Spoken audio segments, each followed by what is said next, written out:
Good morning, students. Today we will start new topic, role of financial management. कल हमने अपना financial management का chapter start करा था.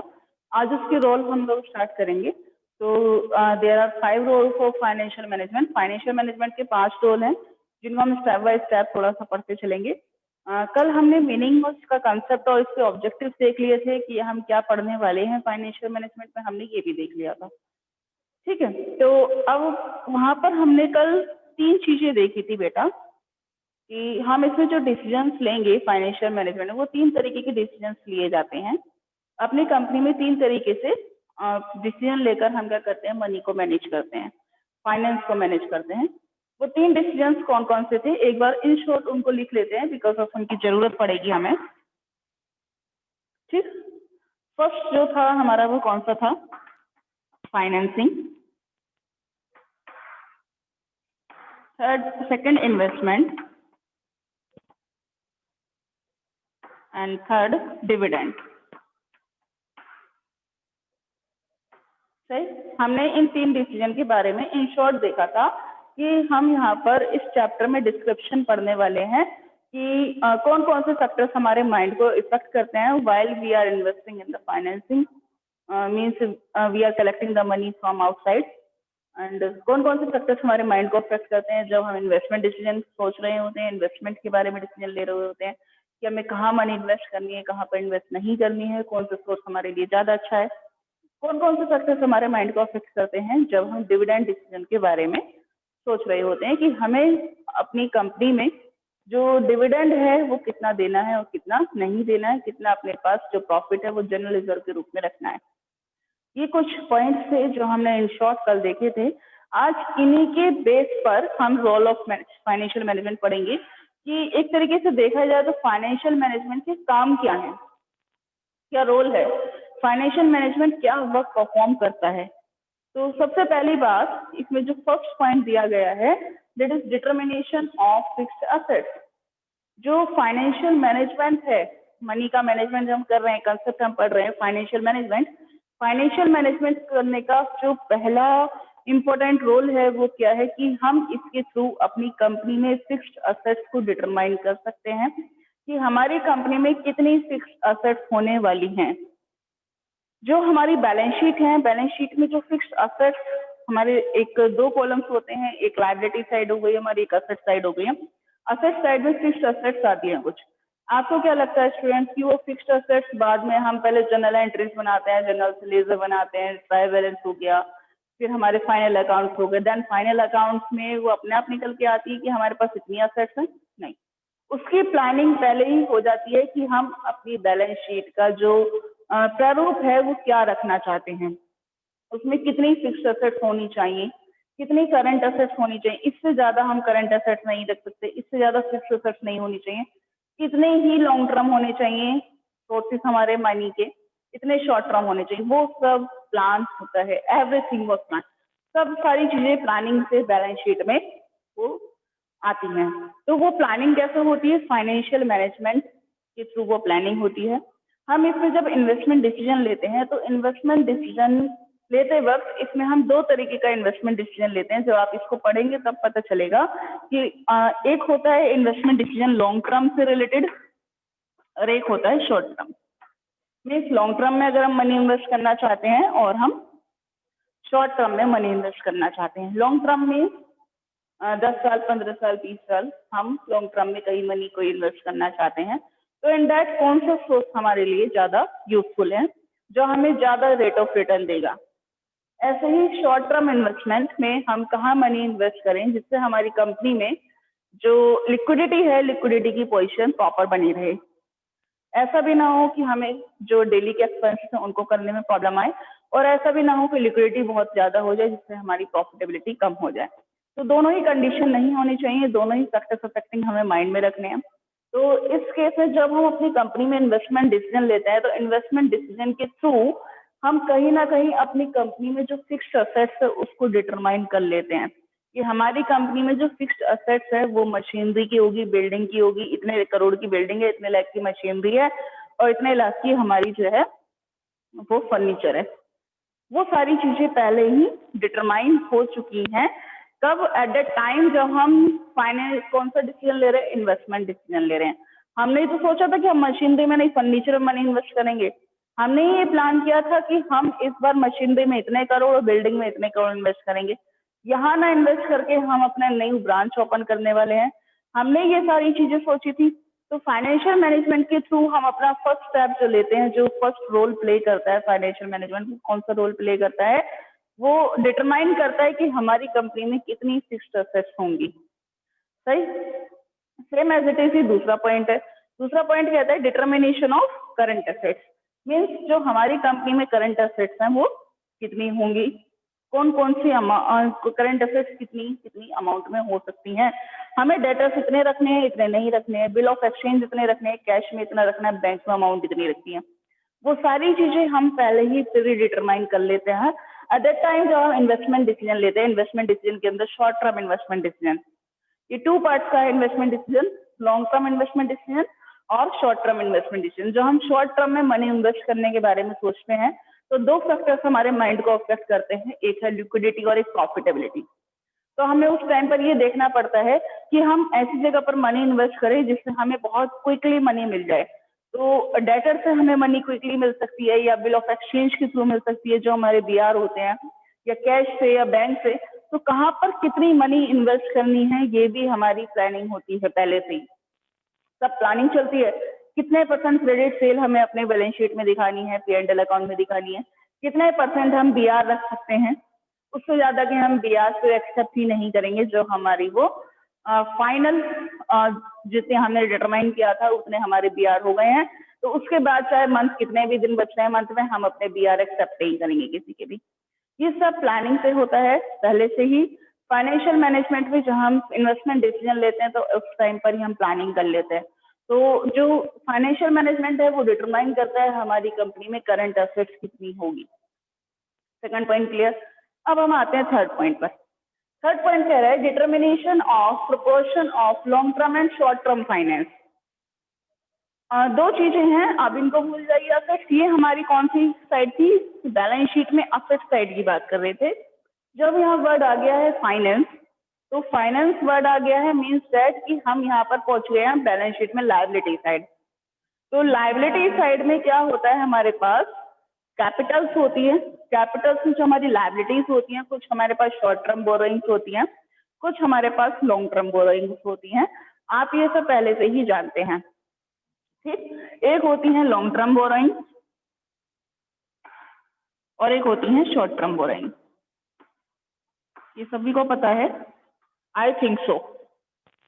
चलिए, तो जो लॉन्ग टर्म बोरोइंग है और शॉर्ट टर्म बोरोइंग है, इसका प्रोपोर्शन क्या होगा ये भी हम ही डिसाइड करते हैं। जो फाइनेंस मैनेजर है वही डिसाइड करता है कि किस पर्टिकुलर प्रोपोर्शन में हमें कंपनी में लॉन्ग टर्म बोरोइंग्स रखनी है। हमारे पास लॉन्ग टर्म बोरोइंग 50% हो चुकी हैं। अब हम इससे ज्यादा हम लॉन्ग टर्म बोरो नहीं कर सकते। अगर हमें मनी चाहिए किसी से तो हम लॉन्ग टर्म के लिए मनी बोरो नहीं कर सकते। हमारे पास 50% 60% जो है लॉन्ग टर्म बोरोइंग्स हैं। अब हम इससे ज्यादा नहीं कर सकते, ठीक। या फिर आपकी कंपनी का ये क्राइटेरिया है कि 80% हमने लॉन्ग टर्म बोरोइंग्स रखी है, इससे ज्यादा हम लॉन्ग टर्म बोरोइंग्स अब किसी की एक्सेप्ट नहीं करेंगे अगर हमें मनी की नीड है तो। बाकी 20% हम क्या रखेंगे, अपने पास शॉर्ट टर्म बोरोइंग्स रखेंगे। तो ये जो रेशियो है ये भी कौन डिसाइड करता है? फाइनेंशियल मैनेजमेंट में ही डिसाइड हो जाता है। जब हम फाइनेंशियल मैनेजमेंट कर रहे होते हैं, मनी का मैनेजमेंट मीन्स दैट। अब हम यहाँ पर इन तीनों डिसीजन में बात करें, जब हम अपनी कंपनी में फाइनेंसिंग डिसीजन लेंगे, कौन सा decision? Financing means money arrange करने का जब हम डिसीजन ले रहे होंगे, एट दैट टाइम हम ये डिसाइड करेंगे कि हमारी कंपनी में कितने परसेंट लॉन्ग टर्म बोरोइंग्स होंगी और कितने परसेंट हमारे पास शॉर्ट टर्म बोरोइंग्स होंगी, ठीक। तो वो भी फाइनेंशियल मैनेजमेंट में ही डिसाइड हो जाती हैं। आफ्टर दैट जो फोर्थ पॉइंट दिया गया है यहाँ पर वो है determination of proportion of various long term finance. जो various different long term finance है उनका क्या प्रोपोर्शन होगा। अब भूल जाइए कि शॉर्ट टर्म बोरोइंग्स भी है, शॉर्ट टर्म बोरोइंग्स को हम भूल जाते हैं।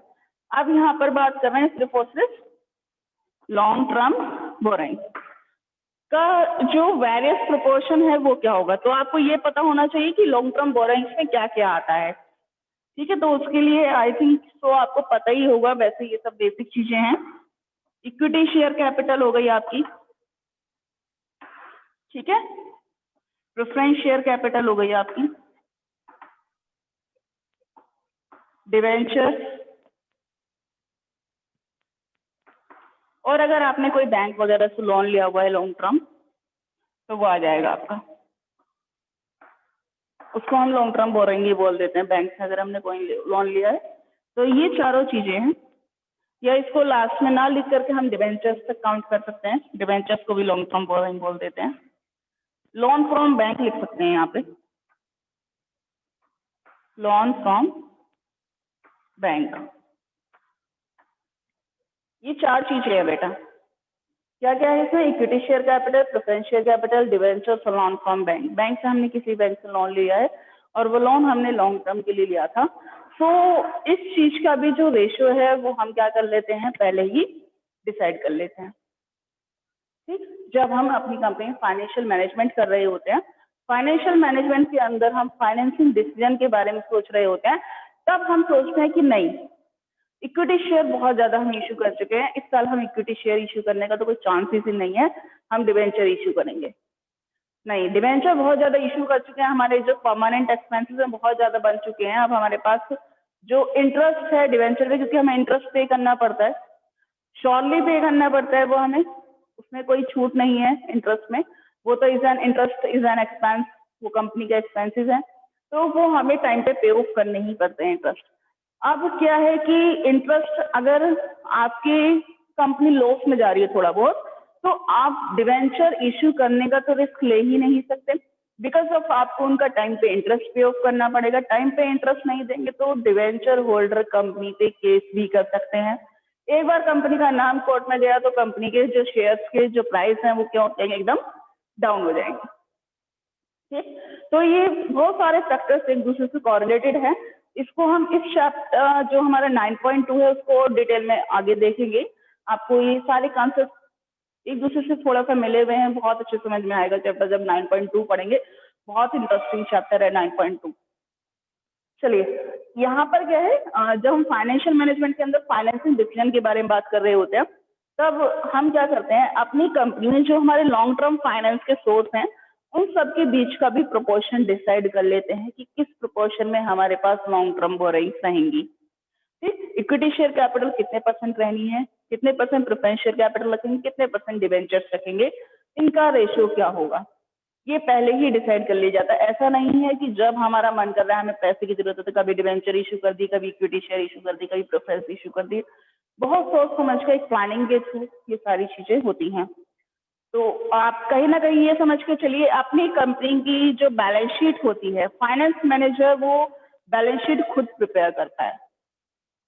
जो कंपनी का फाइनेंस मैनेजर है 98% ये जानता है कि उसकी बैलेंस शीट में क्या आने वाला है, उसे पता चल जाएगा बैलेंस शीट गलत है या सही है, क्योंकि उसने सारी चीजें खुद से प्लान की है। नेक्स्ट था इसमें last point, determination of various items of profit and loss account.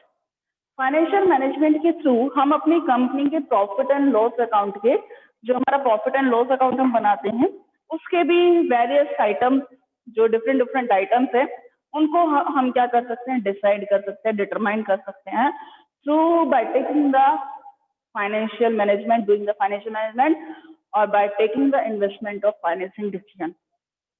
ठीक, वो कैसे, जब हम कंपनी में फाइनेंसिंग डिसीजन ले रहे होंगे और इन्वेस्टमेंट डिसीजन के बारे में सोच रहे होंगे, तो उस केस में सपोज कीजिए कि हमने ये सोचा कि हम इस साल शेयर इशू ना करके डिवेंचर इशू करेंगे, तो जैसे ही हमारे माइंड में बात क्लिक हुई कि हम डिवेंचर इशू करके मनी कलेक्ट करने वाले हैं, मनी बोरो करने वाले हैं, तो डिवेंचर इशू करने की बात आई, डिवेंचर इशू करेंगे तो हमारा क्या इंक्रीज होगा, इंटरेस्ट, और उसका इफेक्ट कहाँ पड़ रहा है, हमारे P&L अकाउंट पर इफेक्ट पड़ रहा है।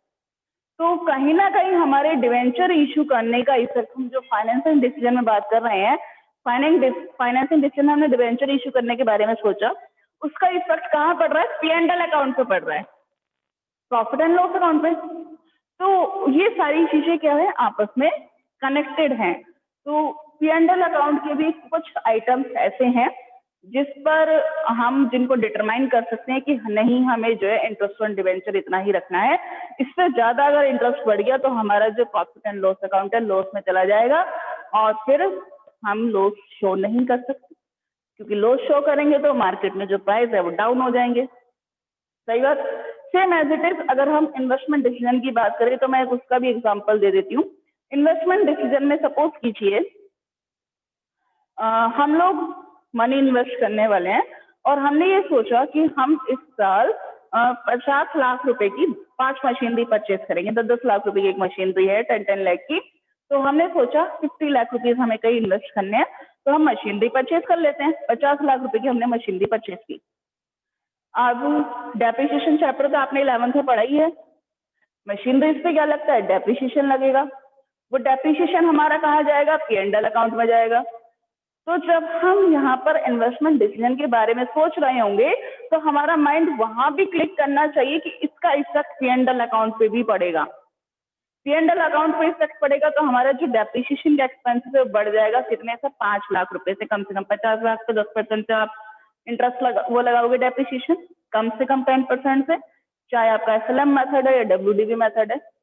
कम से कम 10% से अगर आप उस पर डेप्रिसिएशन भी लगाते हैं फर्स्ट ईयर से ही तो 5 लाख रुपए आपके बढ़ गए एक्सपेंसेस के रूप में P&L अकाउंट में। सोचिए आपका प्रॉफिट कम हुआ, प्रॉफिट पे इफेक्ट पड़ा, इतना आपका प्रॉफिट भी इंक्रीज होना चाहिए। अदरवाइज 1 साल 2 साल 3 साल तक आप कहाँ जाते रहेंगे? लॉस में शो होते रहेंगे। और अगर आप लॉस में शो हुए तो आपकी जो कंपनी के प्राइस हैं वो एकदम डाउन हो जाएंगे। सो दैट्स वाई ये हमारे हाथ में ही होता है कि हम अपनी कंपनी में जो P&L अकाउंट है उसके जो आइटम्स हैं उसको हम खुद डिटरमाइन कर पाए। ठीक, जो हमारे लॉन्ग टर्म सोर्सेज हैं, लॉन्ग टर्म सोर्सेज का क्या प्रोपोर्शन होना चाहिए, ये सारी चीजें हम खुद ही डिटरमाइन कर पाते हैं। वेट अ मिनट बेटा। चलिए स्टूडेंट्स आगे शुरू करते हैं। इन्वेस्टमेंट डिसीजन के कुछ फैक्टर्स अफेक्टिंग और देखते हैं आज हम। इन्वेस्टमेंट डिसीजन में हम 2 तरीके के इन्वेस्टमेंट डिसीजन लेते हैं, एक लॉन्ग टर्म और शॉर्ट टर्म। वो हमने अभी पहले देख लिया था। तो लॉन्ग टर्म इन्वेस्टमेंट डिसीजन कौन से हैं उसको देखते हैं। जब हम अपनी कंपनी में लॉन्ग टर्म के लिए मनी इन्वेस्ट करने के बारे में सोचते हैं, लॉन्ग टर्म मीन्स दैट हम अपनी कंपनी में 10 ईयर्स से ज्यादा के लिए मनी इन्वेस्ट करना चाहते हैं, तो इन दैट केस 3 फैक्टर्स हमारे माइंड को अफेक्ट करते हैं। First point is cash flow of the project. Means हमारी कंपनी में जो कैश की कंडीशन है वो क्या है, हमारे पास कितना कैश अवेलेबल है। सपोज कीजिए कि कोई पर्टिकुलर पर्सन हमें एडवाइस कर रहा है कि हमें एक बिल्डिंग परचेज कर लेनी चाहिए लॉन्ग टर्म के लिए। जब हम बिल्डिंग परचेज करेंगे तो बिल्डिंग परचेज करने के लिए हमारे पास इतना कैश भी अवेलेबल होना चाहिए। कोई भी बिल्डिंग अगर हम बिजनेस पर्पज से आज की डेट में परचेज करेंगे तो उस बिल्डिंग की कीमत 1 करोड़ 2 करोड़ 5 करोड़ से कम नहीं होगी। क्या हमारे पास इतना कैश अवेलेबल है हमारी कंपनी में? क्या हमारी कंपनी में अगर हम अपनी कंपनी से 5 करोड़ रुपए का कैश निकाल दें तो उसके बाद भी 5 करोड़ निकलने के बाद जो हमारी कंपनी की कैश फ्लो पोजीशन है, इनफ्लो और आउटफ्लो, वो प्रॉपर चलता रहेगा? कहीं ऐसा तो नहीं है 5 करोड़ निकलने के बाद हमारी कंपनी में कैश फ्लो में प्रॉब्लम्स आए और हमारी कंपनी की कैश फ्लो पोजीशन अच्छी ना हो, हमें इनफ्लो और आउटफ्लो में बहुत ज्यादा प्रॉब्लम फेस करनी पड़े, क्योंकि हम जो मनी इन्वेस्ट करने वाले हैं वो लॉन्ग टर्म के लिए मनी इन्वेस्ट करने वाले हैं। 10, 15, 20 साल, 50 साल हमने वो मनी इन्वेस्ट कर दी, वो मनी फिर वहां से निकलेगी नहीं।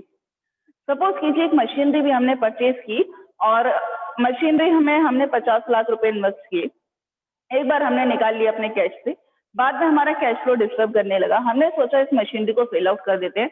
क्या वो मशीनरी 50 लाख में सेल होगी? नहीं। शोरूम से बाहर आती ही उस मशीनरी की जो कीमत है वो बिल्कुल हाफ रह जाएगी। हम अपने स्टेप से, अपने डिसीजन से बैकआउट नहीं कर सकते।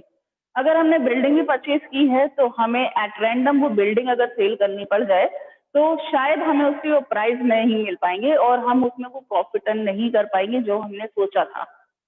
तो हमें जो भी डिसीजन लेना है बहुत ज्यादा सोच समझ के लेना है, अपनी कैश फ्लो पोजीशन को ध्यान में रखते हुए वो डिसीजन हमें लेना है। हमारे पास उतना कैश अवेलेबल है भी या नहीं है, उतना कैश हमारे अकाउंट से निकलने के बाद इनफ्लो और आउटफ्लो में कोई प्रॉब्लम तो नहीं आएगी। ये सारी चीजें देखने के बाद ही हमें लॉन्ग टर्म इन्वेस्टमेंट करना चाहिए, और वो भी ये देखकर कि हम किस पर्टिकुलर चीज में मनी इन्वेस्ट करना चाहते हैं, बिल्डिंग, फर्नीचर, मशीनरीज या कहीं एक्सपेंशन करना चाहते हैं। उसके बाद नेक्स्ट पॉइंट यहाँ पर दिया है रेट ऑफ रिटर्न। दूसरी चीज जो सोचने वाली होती है जब हम इन्वेस्टमेंट डिसीजन ले रहे होते हैं वो चीज है कि हमें इससे कितना रिटर्न मिलेगा।